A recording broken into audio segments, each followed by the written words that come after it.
All right, hello everyone. I'm Lawson, I'm Caitlin. I'm Tristan. and today we'll be presenting on the company Honda.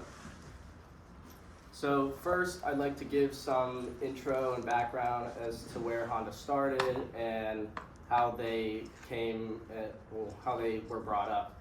So Honda started in Hamamatsu, Japan in about 1946 with Hiroshito Honda was the founder. They were actually founded in 1948, but they started producing these auxiliary motorcycle engines that would attach to bicycles. And I found this very interesting because post-World War II is very hard to get around in Japan because they were not producing that many vehicles. So they had a lot of bicycles. So by putting this small engine on a bicycle, it made travel a lot more efficient at the time. So soon after that, Honda started production of their Type D motorcycle, which was their first motorcycle in production, and this was in the late 1940s. And further on, they started their power products business, which consisted of farming equipment such as tillers and tractors and so much more. And now today, they're producing generators and cars as well, but I'll get into that in just a little bit. Honda started motorsport racing in the mid-1950s with the Isle of Man, and I'll get into that because I think by Honda starting racing was a major point of when they started to blossom into these other sectors. They started motorcycle manufacturing of their most famous motorcycle to date, the Super Cub, and the Super Cub has actually sold 100 million units, which is the highest sold motorcycle of all time. And soon after that, in the early 60s, the T360 mini truck was produced, which was their first production vehicle. And after that, they started to produce some smaller sedan-like cars. All right, so I'd like to dive deeper a little bit into the history of Honda motorsport and racing. So they started with the Isle of Man TT, which is a small island to just east of Ireland, and this is a very infamous race where not many companies competed in. So Honda was very new to the motorsport and motorcycle production. So when they entered this, they weren't expecting to win very soon, but with Honda's determination, they were able to dominate the top 5 positions in this race in just a few short years. And I think this is very interesting. It was the 150cc class and the 250cc class. So it was not just one class, it was the entire race. Honda also got into F1, which is arguably the biggest platform for motorsport. And Honda did a great job with this and continue to this day to impress with the Red Bull Racing team and their engines that are power plants to many of the different teams in the sport. I think that racing really helped blossom them into the new field, and they weren't just known for the motorcycle manufacturing, the power products business, or the car manufacturing, but they were known to produce some quite powerful and extraordinary products. So I will touch a little bit on the current CEO. I already mentioned the founder of Honda, which was Hiroshito Honda, and our current CEO is Toshihiro Mai. And Toshihiro started in Honda in about the 1987, so he has spent his entire career in the business. And I think this is a very important aspect of a person that's in a company such as this and runs such a large corporation to have such knowledge in all divisions, especially the research division, or research and development division, which he was the president of for many years. But he soon climbed the ladder and would assume the CEO position in about 2021. He had a key role in developing 2 of Honda's most famous and infamous engines that went in many of Honda's most produced cars in the early 90s. And I think this is a very important part or a very important aspect of him because he had a background in engineering, and it shows that he has a lot of commitment into what they're producing today, even though he is the CEO and not in the research and development division anymore. Furthering into Toshihiro's goals with the company, he has a strong emphasis on environmental sustainability, and he wants to reduce the emissions that Honda produces with their production or with the production of vehicles in Japan and all over the world in the different sectors like Honda American, which we all know. The constant development he constantly develops and pushes the development of new technologies such as hydrogen-powered vehicles and electric-powered vehicles, which compete with Tesla and Li Auto in Asia. The Honda E has not been implemented yet in the United States, but it will soon in the next coming years. I think this is very important to show the environmental aspects and the pursuit to better the sustainability of these cars. And Tristan will now continue on the environmental aspect of the company. Thank you. Leading off to Honda's growth strategy, as we know, environmental impact is one of the main two goals of this. Honda's main strategy branches off into 5 key factors. These factors are subsets of these 2 main goals: 0 traffic fatalities and 0 environmental impact. The 5 key goals that we have actually outline our objective-based goals that each team within Honda, with like R&D, production, all these teams will create their objective-based goals based off these 5 key factors. And thus we'll have our activity-based goals with each individual projects. Now, we are running mainly with carbon neutrality, which we already know, and Internet of Things. But what's very interesting is resource circulation and energy management.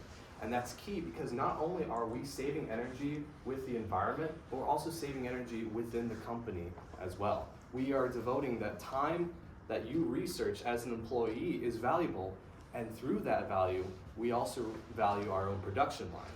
So this twofold aspect that Honda incorporates benefits both employees and production line. When we get off to energy management, quick show of hands, how many people have dealt with a job with so much bureaucracy? Like you have to deal with like 3, maybe 4 like upper positions you have to deal with. Yeah, I was about to say it's a lot. And bureaucracy is such a killer for a lot of corporations. And with energy management, everyone thinks, oh, we're just saving a lot of production line. But we're also saving employee values of time and research. Because with all these convolutions, we will not be able to get research done, we will not be able to get all of our ideas, all of our passions through this chain of command. So with energy management, Honda dedicates to streamlining our process. You know, the company being dream on, emphasis on dreams, you know, all of these aspects. We want to incorporate a more streamlined path. So Honda has been doing that as part of the growth strategy. So for workplace culture, we would also like to tag on with mainly our source of, we'd say inspiration, but more dedication. So what we have is the 3 joys and also the respect for the individual. And the 3 joys outlines how does Honda want our employees to be motivated. You know, every employee would be motivated by their own aspirations, their own monetary stocks. But Honda outlines that if we hit these 3 wickets, it basically outlines that, hey, no matter the project, no matter if finance is tough or is light, we know that you share the same core values, the same core interests as the rest of our employees. So we have the joy of buying, the joy of selling, and the joy of creating. But you may ask yourself, why buying? We are employees, we're a company, we're making products, why buying? Well, buying, our buyers will be our investors, will be the people interested in working for us one day. So that key aspect motivates both our employees to say, hey, we want to build a better product, we want to be better for customer service. That motivating factor reincorporates with new employees, new investors. And then we got respect for the individual. Honda being based in Japan, respect is a key aspect. It is one of the most important aspects in Honda's work culture. And by giving this respect, Honda expects respect, but would also dedicate time to their employees for respect. And you can see this through their many insurance plans, their finance plans to help employees finance their own cars, finance education, especially, and moreover, childcare. So this respect that you're able to give matches with the respect employees give, mainly on equity. And lastly, we'd like to talk about management policies. So Honda's management policies directly mimic what a lot of companies would like to touch on nowadays, but we can see like through these specific quotations that there are specific wickets. So for first off, we got motivation. That aligns again with the three joys. The three joys and all this incorporates that no matter the toughness, no matter if you're R&D, production, you're still excited and encouraged to be part of the company. Time management, everybody should respect and understand that time is valuable. So with the respect that the company is giving you for this, it expects you to give back to our employees and to our customers. Cooperation team norms on how we expect teammates to cooperate and all that. But mainly accountability, because accountability, how are we able to keep ourselves on task, on product, with low accountability, with all this respect? So we have to touch on accountability, and Honda is very proud about that. And now I'd like to transfer it off to Caitlin with our competitors. So starting with the comparison with some competitors in the industry, we're going to start with Li Auto. Li Auto is a Chinese company based in Beijing, China. It was founded in 2015, but it did not debut its first model until 4 years after in 2019. The first model it debuted is called the Li One SUV. It is an electric hybrid SUV. Li Auto specializes in electric vehicles, so they are competing directly with Tesla and NIO. But outside of that market, they are competing with conventional cars that are in the Chinese market, and as they continue to enter the Chinese market as years go on. Even though they are a Chinese company, they are publicly traded on the NASDAQ. Currently, their stock trades for $39 per share, which is actually 3 times their estimated year-end revenues for 2023. On a production standpoint, Li Auto is thriving. They have high production rates and are producing between 40,000 and 50,000 units per month, which is well above their expected rates and is pretty impressive since they were only manufacturing out of 2 locations. Their gross margins were also good for 2023. They had a gross margin of 21.8, which was actually above Tesla's, because since they were at an 18.2. Even though these gross margins show that Li Auto could experience future growth and become a competitor in the industry, they have had challenges having consistent profits and being able to show investors that they can remain profitable year after year. Now looking directly at the stock comparison between Honda and Li Auto, starting with Honda, their PE ratio or price earnings ratio is 8.32. Their earnings per share were $4.20. They did annualized dividends of almost 86 cents per year, and their share volume is a little bit over 520,000. Now for Li Auto, their price earnings ratio is 35.93. They have earnings per share of 84 cents. They pay no dividends, and their share volume is well above in the 4 millions. So comparing these two together, you can see that there is some vast differences.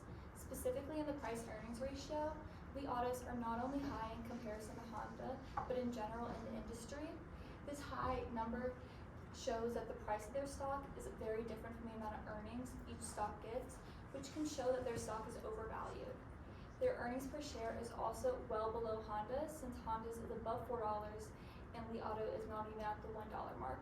They obviously pay no dividends yearly, which can be a disadvantage for people who are looking into purchasing stock, but they do have many stocks sold and traded right now.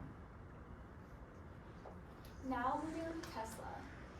Tesla was founded in 2003 by 2 engineers. Since then, Elon Musk has served as CEO for the past 15 years since he took over in 2008 and is currently the face of the brand. Tesla is known for its innovation in the industry and has really started the electronic vehicles and then becoming popular. Even though they are really known for their electric vehicles, they have problems with reliability. Specifically, Consumer Reports did a report where they compared multiple brands and vehicles, and they were voted among the worst. This is due to frequent problems the vehicles have been having, whether that's due to vehicle quality, the vehicle suspension, and electronics inside and outside the vehicle.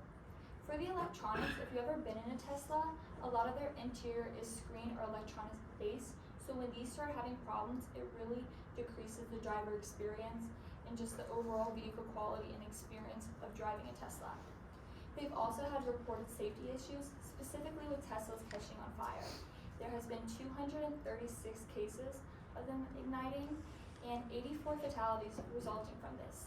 This past issue was a week ago on February 11th in California. A Tesla crashed into a pole and then ignited and caught on fire. This resulted in one fatality, and it was just a really bad scene for everybody at the accident, and it took over 35,000 gallons of water to put out this fire, so it really caused a strain to the community. And then finally with Honda. Honda is superior in driving range when you compare it to Li Auto and to Tesla, but also to other vehicles. On a full tank of gas, their new model, the Honda Civic, travels 446 miles, while Tesla's highest vehicle driving range is only less than 360. Tesla's is impressive though when compared to other electric vehicles because they're around the 270 mark, but still Honda is well above this number. Honda's vehicles are also very reliable. US News did a report and they rated them an 82 out of 100 on reliability. This isn't a great rating, well above the average, where Tesla's was in the average. Nextly, just off of gasoline, cars that run off gasoline are proven to be more reliable than electric vehicles and experience less problems because electric vehicles are 79% more likely to have problems in the future when compared over the same time, length of the car, and year they were produced. And finally, US News has also rated Honda the best car brand for the past 3 years in a row. This just shows the reputation Honda has and the reliability of the car, and that even when they're producing new models, the reliability and dependability stays the same, and they're continuing to improve. For these reasons, the history of the company had Lawson stated, and the management philosophies that Tristan stated, we agree that Honda is the best car company and would be a great company to invest in or buy a car from.